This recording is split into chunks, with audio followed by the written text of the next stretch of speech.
And we are back. Welcome to the SoapBox, the place where people who work, volunteer, and care about recovery tell us who they are and what they're most passionate about. Today, my guest is Arnaud Plaire, life coach for dads. Arnaud is a happily married father of two who left a six-figure income to dedicate his time to what really mattered to him, contributing to the version of the world he wanted for his kids. Arnaud, thank you for coming. I'm glad you're here. How are you? My pleasure. I'm fine. I'm fine. Thank you very much, Richard. Very good to see you. Good to see you. Listen, I like to start off all these shows with the same thing. Really, give me that quick Cliff Notes version of who Arnold is, and to introduce yourself to the audience. Let them know about who you are, who you are.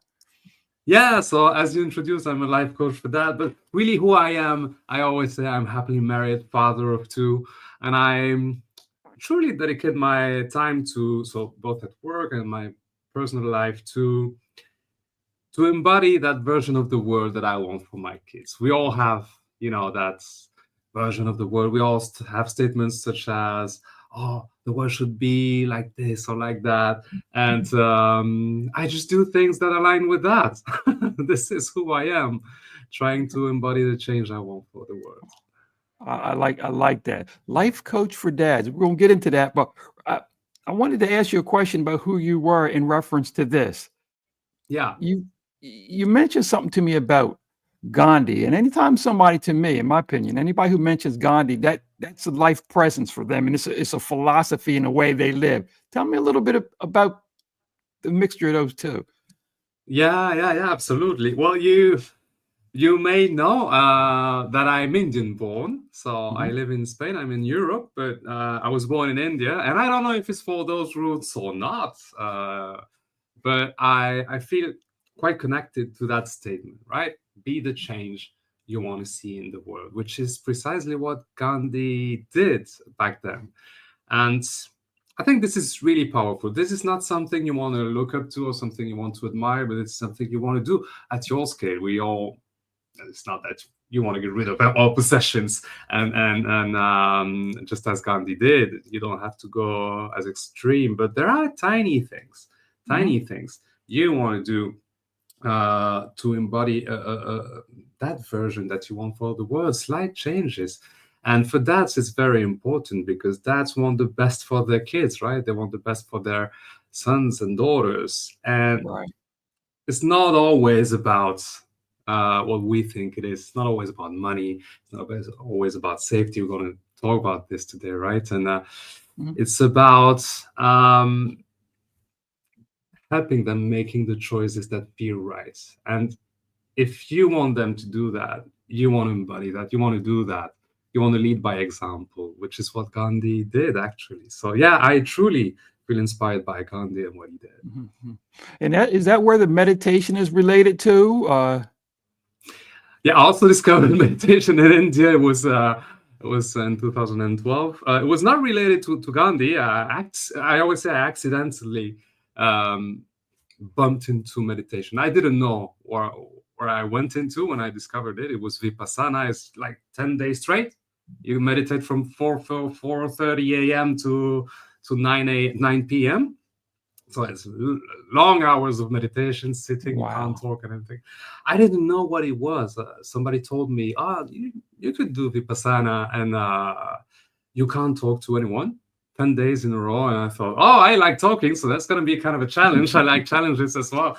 Let's do that. And then after 20 minutes, I thought, oh my God, I hate that. That's horrible. That's Wow. horrible. I can't move. I can't talk. I can't do anything. Just Mhm. observe my breath.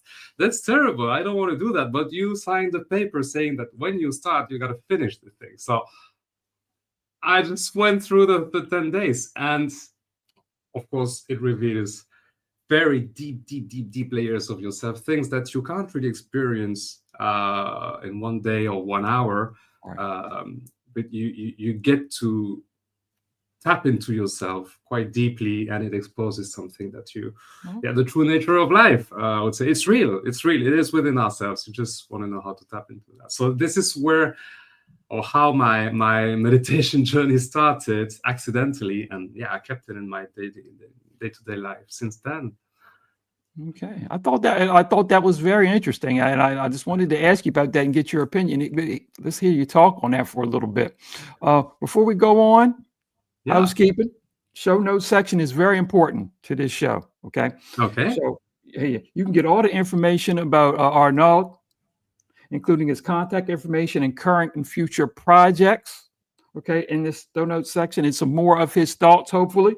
And also, there's information for the parents and mentors of young adults between the ages of 7 to 24 for a non-clinical process that works with any other intervention that you're using currently. And we also have more information for practitioners who want to combine this service with their service. Okay, so Arnaud, it's time for you to step up on the soapbox. Okay, you're going to get All up right. here and we're going to talk. We're going to talk your talk. Okay, and the first thing I want to serve up to you is this. Tell me about the three mistakes you think dads are making in reference to providing for their children. Oh How do you yeah. see that? Yeah, yeah. Yeah, there are common mistakes indeed. So, and the three most common mistakes I see, the first one is that, and it's subconscious. Okay, it's subconscious. It's not that dads do that consciously, but they kind of don't walk the path they want their kids to walk or to go through. What do I mean by that? Dads want the best for their kids, of course, and they do things like they.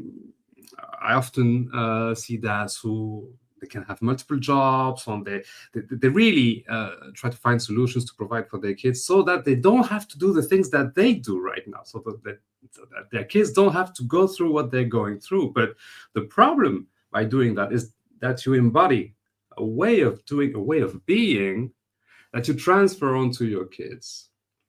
So you got to transition out of that, which is why actually you probably notice that patterns repeat themselves Mhm. from generation to another one to another. Why is that? It's because kids don't.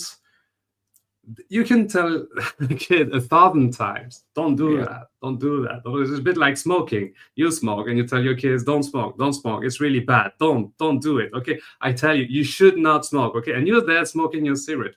What's gonna happen 20 years after is your kids are probably gonna smoke or try to smoke. Okay, so Yeah. this is what happens with everything we do. We have a behavior as dads that our kids are watching. They're like Big Brother. They're constantly watching us.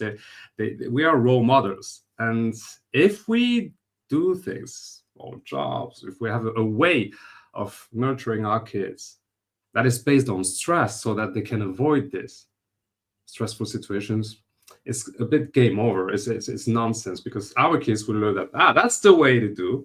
Mhm. That's the way to do. That's the path I have. And my father can tell me I'm doing that so that you don't have to do this, but yeah, it won't work. Your kids are always looking at the behavior, so we want to be careful about that, because it would be a huge mistake to live a life in a way that we don't want our kids to Right. replicate. That's not working. And then the second mistake I would see um, is prioritizing safety over confidence. Mm. So we think of safety, safety, safety, safety, and safety. It's not about, we of course we want safety for our kids, but Right. we relate it to money, right? So the more we have, the more we possess, the safer are the kids. So it can start with a bit of money, a bit more, and then a house, and then maybe a big mansion, and then a mansion with walls, and then a mansion with walls and protections, and some guards, and so on. But somehow, someday, the guards can get ill. You Mhm. can lose the power. There can be a power cut, and then you're there in your mansions, and there's no safety anymore. And the wilderness can come into your house. So how can you really provide safety to your kids? It's the ability. It's about the skills. So it's about, sorry, but I'll go here. It's about the ability to live Mhm. actually in a world that's constantly changing. So you want to build that confidence in your kids, not provide safety. You don't want to give them that fish. You want to teach them how to fish. Okay, And I it's like that. yeah, that's basically that. And how can they fish in a world that's constantly changing? You want to build that resilience, that equanimity, and the fact that they can trust the process of life and keep taking action on what is important to them. Now, And then the first was, usually I see that dads don't walk the path they want their kids to walk. Second, they have a misconception about safety. Actually, that's a mistake. And third, you know, they have something within themselves saying, I should do this, I should do that. The world should be a little more like this, a little more like Mhm. that. But they don't act on those impulses. Right. They feel like, oh, that's just BS in my mind, right? Let's just not listen to those things, to those voices that tell me to go a little more left or right. And they should. They should, because this is what they're called to be doing. I'm not saying that everybody should leave his job and do big Mhm. entrepreneurial things. No, but there are small things. Maybe, maybe I should call that person, or I should spend a little more time with my kids, or I should pay more attention to this or that, or relate into another way, or don't get so upset. Sometimes these are little things that we don't pay attention to, and we should absolutely do. But we don't do that because they want to change the world. They're out there, right? They want to provide, and Mhm. it's a bit Right. like mindset of all of nothing. I change the world. I save the world for the sake of my kids. Mhm. Or if I see that I can't do that, I just forget about everything and just keep doing the things that I've been doing for so long. That keep me in the Right. same loop, by the way. Right. And right, and yeah, that's inevitably raises your stress levels when you do that. And remember, your kids learn from what they Mhm. perceive from you. It's energetic as well. So yeah, definitely. Absolutely. These are three mistakes about the world changing thing. It's something I truly relate to, because when I started entrepreneurship 6 years ago, I wanted to change the world. So I set up several projects with that Mhm. idea that really deep, if I'm honest with you, the idea was I really want to change the world because I don't like some things in the world and I want to change them. Right. So I set Right. up some technological stuff, and that I did not succeed with them. But somehow at some point there's been a shift. There's been a shift when I went to a retreat because my projects did not go well. I had to shut Mhm. them down and so on. And I thought, oh my God, what am I doing? And Right. I to get more, in my meditation, I knew why I was doing that, but I thought with such good intentions of changing the things, I want people to be more connected and so on. I just wanted to connect people and connect people and connect people. And that didn't work. And at that retreat, we did a lot of self-connection Yeah. dynamics and so on. 5 days. That made me realize, and I knew that already because I was meditating already, but I did not Mhm. really get the why I was meditating and so on. And that reminded me that I don't have to change a thing in the world. I just gotta relate differently to the world, and I gotta connect with myself Okay. All right. and with Or that life that I have with myself within myself. Yeah, or no. Next thing I want to yeah, ask you: how do dads? And you had some thoughts on this. How did dads get what they really want? And my second part to that question is: yeah, what about the ones that are confused about what they want? How do yeah, you work that out? What do you think dads should be striving for as far as what they want and how to get that? yeah. That's a brilliant question. How do they know what they want? Mhm. And that's really tricky because we are in at a moment in our evolution where Mhm. there are some massive changes and they happen really fast. And we can see now the technological, for example, evolution, the AI, right? It's moving so fast. The rules are being changed, right? So how do we know what we want?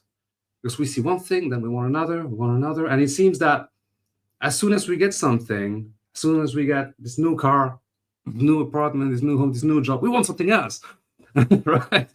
And it's Yeah. kind of an endless chase, right? So how do we know what we want?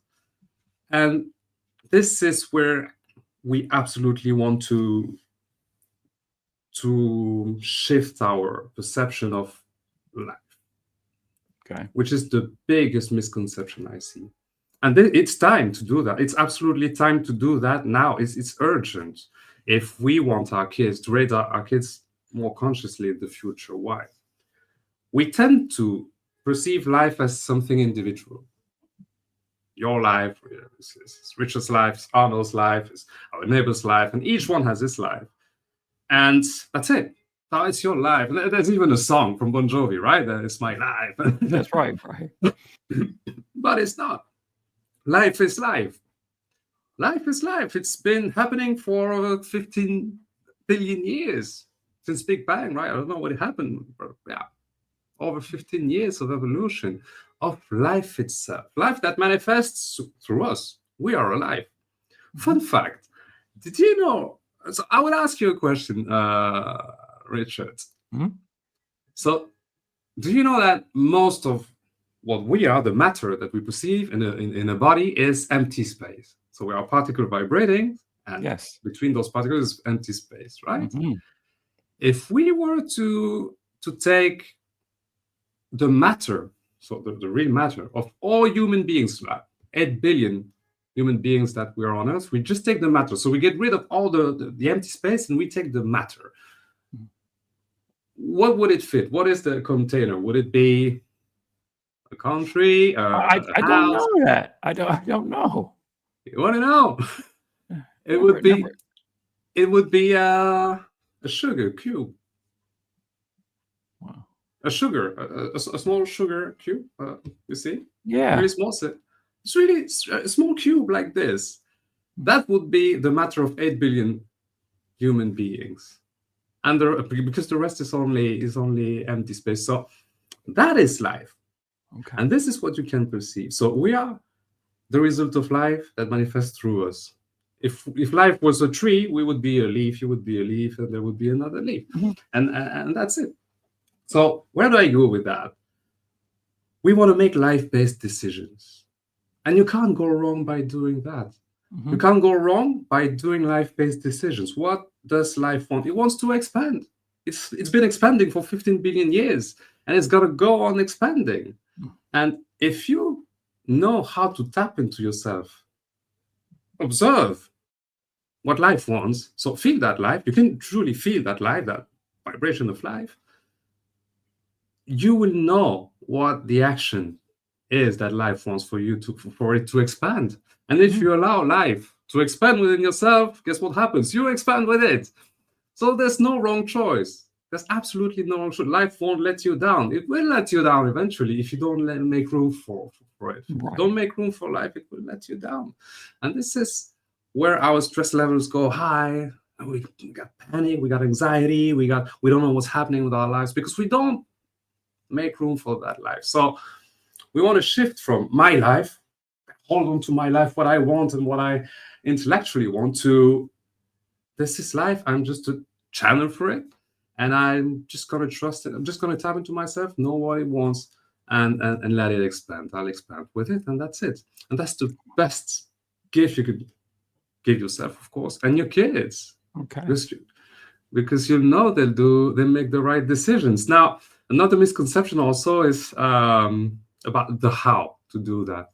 Right. I don't know in the US, but here in Europe, the psychotherapy is widely accepted. Mhm. But there's still a lot of misunderstanding about coaching and how to do Right. those processes. I think in the US, people are more open to or understand more about coaching, but here people still don't really see the difference. I would And have this thought is what I see. Yeah. I would have thought you told me different. For some reason, I was waiting for you to say, "Well, in Europe, we're way ahead of you guys. We can't." In Really? America, yeah, we always think, but in Europe, everybody's ahead of us. So okay, that's Oh, interesting. that's funny because I think in Europe we have the same sensation, but the other way around. That in the US we feel you're way ahead of us. So you see, sometimes it's a matter of perception, right?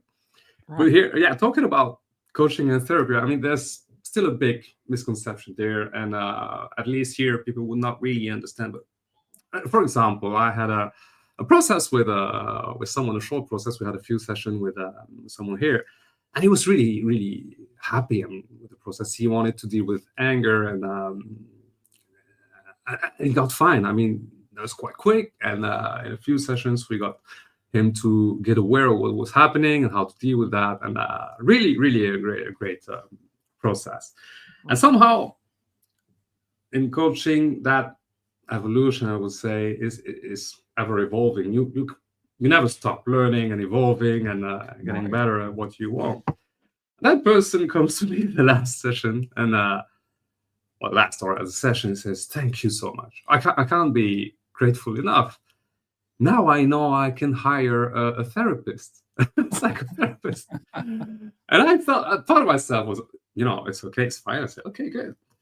But myself thought, why? Why would you drop something that's working? I'm not saying a therapy would not work, or you can combine both, but Right. Right. why one or another? Because the therapy is indeed something to release trauma, and coaching something to make you move forward, right? Exactly. So, Exactly. so Okay. that was just that was a bit funny. And you got with a therapist, I did not really ask, so it's been a while, but I'm gonna ask how it's working. But that was a funny situation to Okay. be. So there was a kind of misconception there.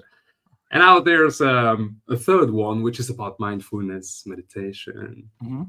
You find so many things now online or offline as well, and there's a confusion uh, in the meditation thing, because it's been kind of brought to the market as something. Maybe you have to retire up the mountain. Some things, so some would think, oh yeah, there's some, you gotta live like a monk and so on. You can't do that in your daily life. So, or you retire up the mountain, or you have to go to a to a 5-day retreat, or you have to be alone in the woods, or you have to meditate 1 hour in the morning alone. Mhm. I don't have time for that. Or worse, I need some audios. I need some YouTube meditations and so on. No, you don't need that. You just want to tap into yourself. You don't need any audios. I never use audios. Don't recommend using audios, to be fair, because you want to be able to tap into yourself, and you can do that walking, talking, eating, walking the dog, working. We can do that right now by talking and having this conversation. So Mhm. it is an attitude. It is a way of being that helps you make life-based decisions on one hand, and then sustain them in time, which is walk with equanimity, with neutrality, even when things get complicated, right? So this is where I see the misconceptions. It's not something to relax. It's not something even to feel good sometimes, because sometimes you feel really bad. You just accept it. You just accept it, the pain, but you don't Right. suffer, correct? Right. Right. Which is huge. I got a question Yeah. for you. Someone will watch this interview. When you talk about working with the fathers, is there any special age group of the children of the fathers you prefer or you think work best with? I mean, for example, you want your kids to watch you. So in my mind, I'm thinking, okay, well, I'm talking about a 3 to 6 year old or something like that watching me.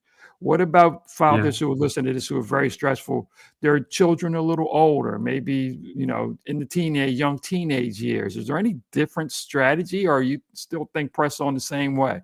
Have you? Yeah, I think there are different strategies. There are different. I would definitely be more specialized in to work with parents of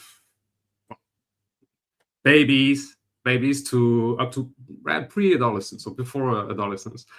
Why? Because at that time, especially kids up to that 10 years old, I would say, because at that time you still see such a long future. I mean, even if they're adolescent, but for your kids, so they're still kids.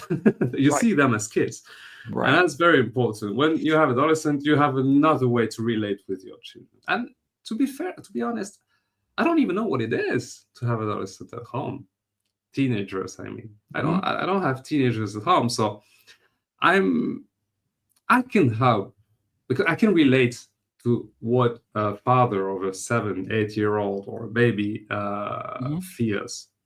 But I can't not relate yet, although I understand it on the intellectual level. But I haven't experienced yet what it is to be the father of teenagers. So how logical would it be for me to coach parents of teenage kids, right?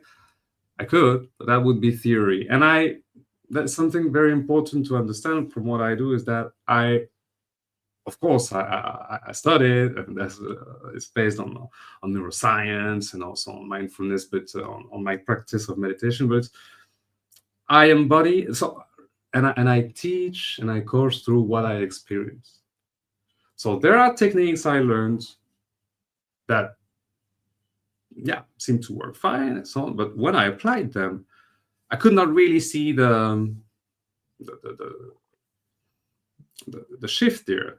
Well, there are techniques that I don't use because they did not work for me. They can they can work fine for someone else, but when I apply it to me, I noticed how there was something missing there, or I could not connect with. So I would not apply that. And so I really coach from what I learned, what I apply, but I test everything that I coach with. To be fair, that's I applied. I'm my first test. So that's why I would work with parents of babies to 10 years old. Okay. Approximately. All right. Listen, one more break here. Let's talk about this. The show notes section. I want to remind everybody, this is very important because I'm having Arnaud put some of his qualifications and maybe let you know he's got a lot of talents here that he can bring to the table here. We're not going to get through all of them today, but he's got a lot of talents for you fathers or anyone else looking who think that this would be good for them. So the show notes section, you can get all the information about Arnaud, including his contact information, his current and future projects, which we're getting ready to talk about right now, and his thoughts about the recovery process, and also information for the parents and mentors of young adults between the ages of 17 and 24. So we got the older kids, here, non-clinical process that works along with any other invention. Now, you said something earlier I thought was very important: therapy, coaching. A lot of picking one. I agree. I think together, therapy about healing trauma and coaching about moving forward. I agree with you 200%, 200% on that. Oh no, I want to talk to you and get you to talk to me about your coaching, and some of the projects that you have going here. Tell me about what you offer. Yeah, I do. Thanks for asking. So I do offer. It's a 12-week long process. Generally that I work with. It's called the Wake Up Challenge. It is a challenge. So it is a challenge where, we meet, of course. So you go through those phases where we deconstruct maybe those myths you have in mind, and we rewrite the story that is helpful for you. This is what the coaching is for. And throughout those 12 weeks, you learn to do the most important thing. From my perspective, is how to make life-based decisions and how to sustain them in time. And you do that by practicing mindfulness, knowing how to tap into yourself. You do that 10 minutes a day. So that's very easy. It's 10 minutes. You just need 10 minutes a day for 12 weeks to learn that particular technique, which is my own, of course, so that you can make life-based decisions and sustain them in time. And I coach you throughout the whole process. Now, it is true that some people would not, based on the misconceptions that they are and so on, some people would not really understand, or maybe may have doubt, which is why I give the opportunity, and especially to your audience, Richard, very important, to join me for 5 days. So I offer a 5-day challenge, you and me. So one-on-one with me is 5 days. We meet every day, 30 minutes, and I lead you through a mini challenge to really regain that passion. So drop your stress level, know what you want, and regain your confidence. And get started with that. And it's free, 100% free. So there's no money commitment. It's just to know each other, know how I work, and that's gold right there, because this show's primarily dealing with people in the recovery space. And I think that, for a lot of men with children that age who are dealing in a stressful situation, it's a no-brainer, to get this kind of help and this kind of insight. So, and I was going to make sure that you talk to me about that 5-day challenge and what we was going to offer our guests. So that's pretty good. I appreciate that. I appreciate that. Okay. Oh, welcome. Let's get to some fun stuff here. I wanted to talk to you about a few things. First of all, You're actually my second show All getting right. back, and the first gentleman was an musician also. So Okay. you got a little bit of music in you, I hear. Yeah. I like the drums. I've been playing the drums for oh my God, it's been a long time now, over 20 years. But yeah. Okay. All right. That's in music. I like that. I Yeah. told the other gentleman, I said, listen, you know, I'm just a wannabe. I admire people to play music. You know, I'm the guy who has the guitar and the bass guitar in the room sitting looking at me, you know, to be just because, you know, and he goes through his scales every 3 months, he goes through scales again. That's me, you know. So I admire that kind of thing, you know. Listen, Well, tell at me, least, yeah. It's, um, I see that you're very adventurous and outdoor inclined. What's that about? Have you always been that way? what do you mean? What was that? Well, I saw you on a bike. Look like you're on a bike or you're on the side of a mountain where you're climbing. What were you doing? Like you're at Oh home outside. no. That was a funny thing. Now I talked about once. You probably mean a reel or something you may have seen on Yeah. a. Yeah, that was me talking about Everest. So it's a story of not taking yourself too seriously. That's very important also in my way of being. Okay. By the way, I have these voice, telling me for years now, I want to climb Everest. I really have that sensation that I would like to climb Mount Everest, which is a crazy thing to do, right? Um, I'm afraid of heights. I never climbed really, so I have Oh, no. It's against all odds. I mean, I I wouldn't really want to do that in the same world, right? But I still have this voice telling me I want to climb Mount Everest. So somehow I made a reel about that, and I was on the top of a small mountain. yeah. When I saw Um, it, I said, "Oh, he looked like he's getting it- something done over there." yeah, yeah, but the mountain was like 1 meter high. So that was Great, the end of the video, saying, great okay, job. you got to start with something. But I was Great job. just made a message of saying, okay, you can set your goals, but somehow you got to know also which goals are important to you. I can have those voices, but do I want to listen to them? I just decided to make fun of that and say, that's great. Let's start with something. It's 1 meter high. It's a summit for me. And Okay.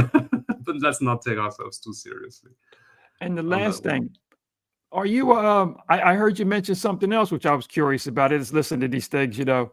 Uh uh race car fan?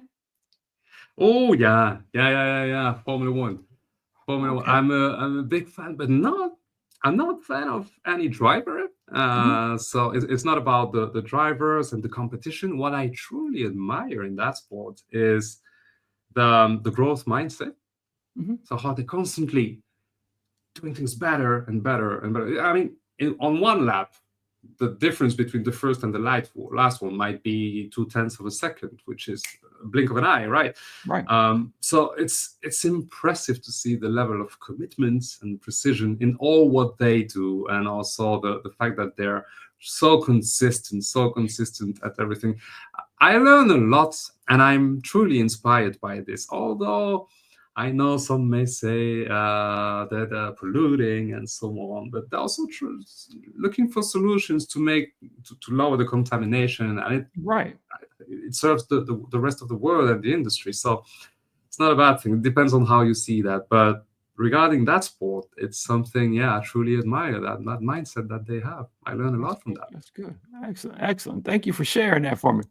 Uh, Listen, again, everybody, want to remind everybody the show notes section is going to be very important for this show. You can get all the information about Arnaud, including his contact information, how to access the program, think about that 5-day challenge, uh, and his other thoughts about the recovery process. If he has something to offer us, that would be great. Also, remember, if you're the parent or a mentor of a young adult between the ages of 24, we have a non-clinical process that we'd like to introduce to you that works along with any other intervention you might be using now. And also for practitioners, therapists, and counselors, look to us and we can partner together. Arnaud, we're going to have this show, let everybody know. I know for a fact that it's going to be on the Facebook, on the YouTube channel, Second Starts, that's the number 2, NDSTARTS.com, and parentingyourchildinrecovery.com. So that it will be there. You see in the show notes, we'll show you that too. And also, we'll put it on the LinkedIn page. We're going to put it on the Facebook page. So we'll put it all around, and hopefully we get this thing spread around and everybody gets a chance to soak up some of that knowledge, and especially some of these young fathers who this would be a great time with the young kids to start your life off and improve your stress levels. And that just triples, I imagine, triple the benefit for your child. As you know, from whatever you get, you can give back triple to your child. So I love the concept. I like the way you think about it. Arnaud, in closing, I want to thank you again for coming on with me. Thank you. Getting up on the Thank you. soapbox and letting us know who you are, what you do. And I hope we can follow up, and we will follow up, is because I'm going to do a futures presentation where I keep my guests in mind and at the top of mind with other people for any additional thoughts they may have. We'll be including those in the show notes too, so I'll be able to keep up with you. If you got any extra progress, we'll be able to put them down there, because we want everybody to keep up with what you're doing and hopefully use you or refer you. So that's what we want to do. Thank you so much, Richard. I had a really great time. Really. Thank you so much. Everybody, remember, from me and Arnaud, remember to get out there and help somebody get better, help somebody stay better, and help somebody be better. Till next time. Thank you.